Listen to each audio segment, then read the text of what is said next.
Mediat në Australi kanë publikuar një lajm që lidhet me bashkëshorten e aktorit të njohur Elvis Pupa, e cila sipas informacioneve është duke u përballur me drejtsinë australiane. Gazetari Charles Dodds ka publikuar lajmin në median The Advertiser, ku thuhet se terapistja Belina Pupa, një nga influencerët më me ndikim në rrjetet sociale, po përballet me drejtsinë pasi akuzohet për kultivim të kanabisit dhe ndërhyrje të palishme në furnizimin me energji elektrike. Sipas të njëjtave burime, mësohet se dhe bashkëshorti i saj Elvis Pupa është shpallur në kërkim. Kultivimi i bimëve narkotike dyshohet të ketë ndodhur në periudhën 1 janar-4 prill 2025 në një pronë në Escott Park, ku janë zbuluar 43 bimë kanabisi. Sipas artikullit, avokati i Belina Pupës ka kërkuar një masë më të lehtë sigurie, atë të lirimit me kusht, me argumentin se klientja e tij ka një biznes ndërkombëtar dhe duhet të udhëtojë drejt Shqipërisë për qëllime pune.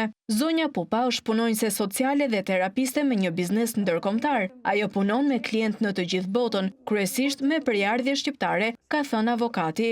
Gazetari Charles Dodds shkruan se kërkesa është pranuar nga gjyqtarja e çështjes, e cila la Belina Pupën me lirim me kusht dhe pritet të paraqitet sërish në gjykat javën e ardhshme. Nga ana tjetër, vetë aktori Elvis Pupa vijon të jetë aktiv në rrjetet sociale. Postimi i tij i fundit ka qenë një ditë më parë, ku shihet krah një këngëtari shqiptar i pashqetësuar lidhur me atë çfarë shkruhet në mediat australiane.